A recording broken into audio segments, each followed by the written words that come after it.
El ghosting y el autismo. Bien, me gustaría tratar un tema que hemos tocado muchas veces de refilón, pero nunca en profundidad. Me refiero al ghosting.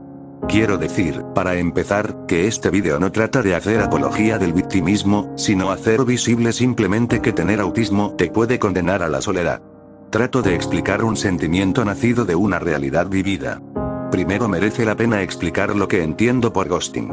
Esta palabra la aplico a las situaciones que relato a continuación y proviene de la inglesa ghost fantasma, es decir, con ella se trata de expresar una situación en la que te sientes que te tratan como a un fantasma, como que no te ven, o como se dice en el español que te hacen el vacío.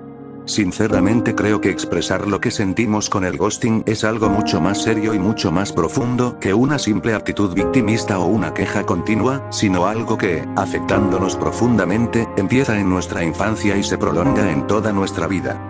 Como digo, las personas con autismo que sufrimos o hemos sufrido ghosting desde que tenemos recuerdos, y no hace falta llegar a casos extremos que también suceden, muchas veces los padres abandonan la familia para no tener que cargar con un hijo que no cumple las expectativas y dejan a la madre sola. Esto para mí ya es ghosting, que puede suceder en muchos casos, pero cuando sucede en el seno de una familia con un miembro con autismo, es el comienzo o la continuidad de una actitud social.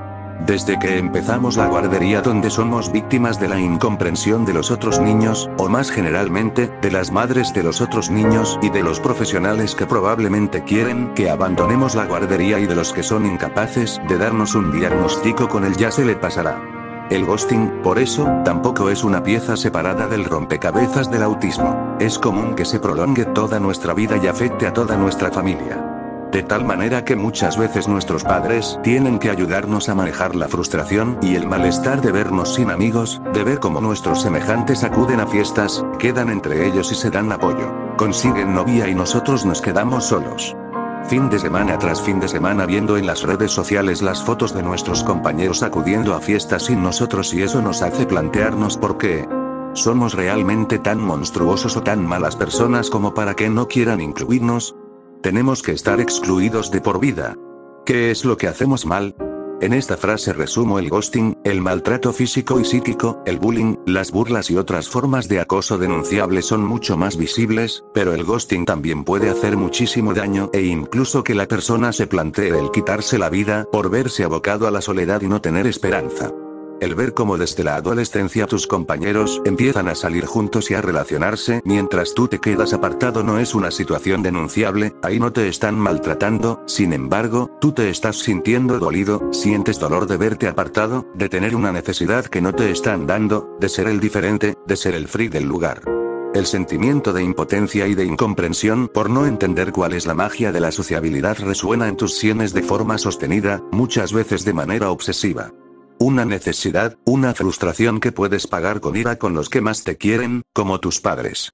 Que puede llevarte a desarrollar depresión, malestar general, odio hacia el mundo y otras patologías concomitantes que no pueden ayudarse con medicación ni con psicoterapia. En un plano más próximo, más de la vida cotidiana, lo sentimos cuando, como estudiantes o trabajando, todas las personas de nuestra clase o trabajo queden para celebrar el fin de exámenes, o cualquier otra cosa y nos digan que nosotros no podemos acudir porque tenemos un cerebro muy diferente. Perfecto, mi cerebro es distinto, pero ¿cómo hago para dejar de ser distinto? Porque quiero, deseo, necesito encajar socialmente. ¿Quién juzga que es un cerebro diferente y que no lo es? ¿Es acaso tener un cerebro diferente, como me decía un ex compañero de carrera, el motivo por el que yo tengo que verme privado de la felicidad de estar incluido con mis compañeros? ¿De tener que estar solo en casa encerrado sin planes? ¿De agobiarme y torturarme la mente? ¿Por qué tengo que pasar esto? ¿Es ser Asperger un delito? Como he dicho antes, ghosting es la discriminación basada en la invisibilización que abarca la vida de las personas con autismo y sus familias, y de otras familias de personas con discapacidad, ya que, inevitablemente, nuestros padres y hermanos también sufren.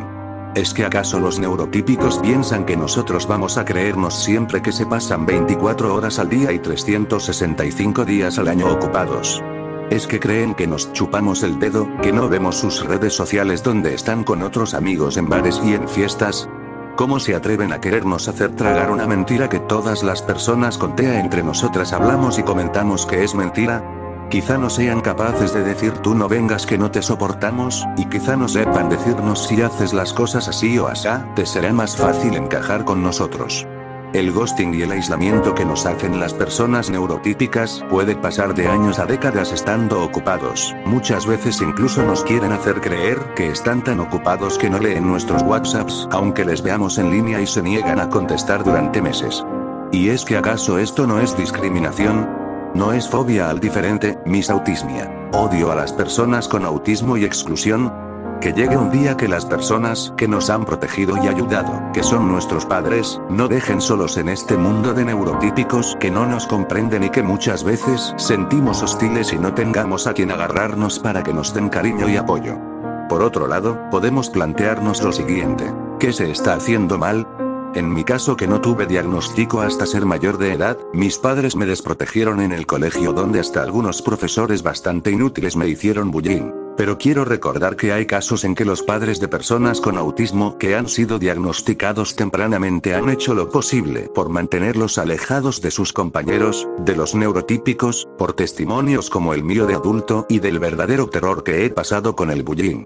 Es cierto que en ocasiones vemos gigantes donde solo hay molinos, y quizá podamos pecar de exceso de miedo, pero es que cuando durante tantos años, a pesar de haberte esforzado al máximo siempre obtenías el mismo resultado, pues acabas con ese sabor de desesperanza en la boca, con ese sentimiento de incompetencia perpetua. De verdad que necesitamos de una mano amiga que nos ayude, sobre todo a recuperar la fe en nosotros mismos. ¿Pero es eso lo mejor y lo más efectivo?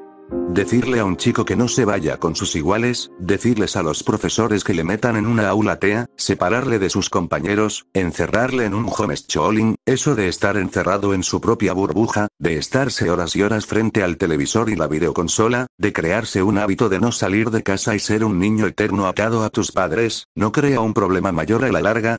Si separamos a los niños con autismo por el miedo a que sean bulleados, acosados, les estamos quitando la oportunidad de relacionarse con sus iguales y a sus iguales de conocer lo que es el autismo. La educación debe de realizarse entre personas diferentes, con diferente género, raza, orientación sexual y por supuesto neurodiversidad. La educación debe fortalecerse en los valores del respeto al diferente. Si mantenemos a los niños con autismo excluidos por sistema, conseguiremos que sean adultos excluidos del sistema, que carezcan de herramientas básicas para relacionarse y que acaben solos en una burbuja. Es un ghosting promovido desde fuera del que debo advertir.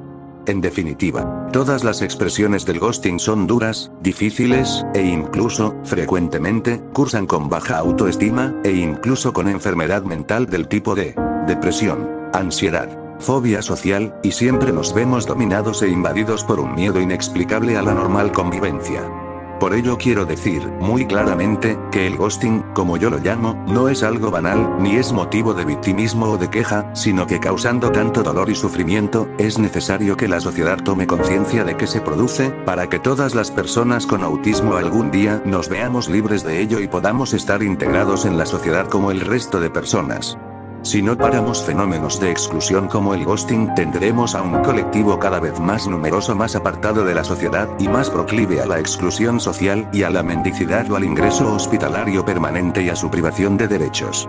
Puede que el autismo no interese a quienes no tienen un familiar que lo padezca de la sociedad neurotípica quiero decir, pero cualquier día puede tocarte y ese 500.000 de personas, en España, que lo padecen va a seguir aumentando a medida que mejoren las técnicas diagnósticas. Si no hacemos algo, el ghosting puede convertirse en una plaga y en un problema social que no solo padecemos quienes estamos en el espectro del autismo, sino un gran número de discapacitados psíquicos e intelectuales y otras personas diversas. Es obvio y evidente que hay que hacer un esfuerzo desde ambos lados, pero si el autismo te complica la visión social, si somos perpetuamente torpes, jamás nos saldrá bien eso de la inclusión social. Necesitamos que los demás nos ayuden a ser parte activa, son pequeños actos que pueden crear grandes diferencias. Y este es uno de los mayores motivos para hacerte activismo, para que la gente deje de sentir fobia y rechazo al autismo y se erradique el ghosting. ¿Me ayudas a combatirlo?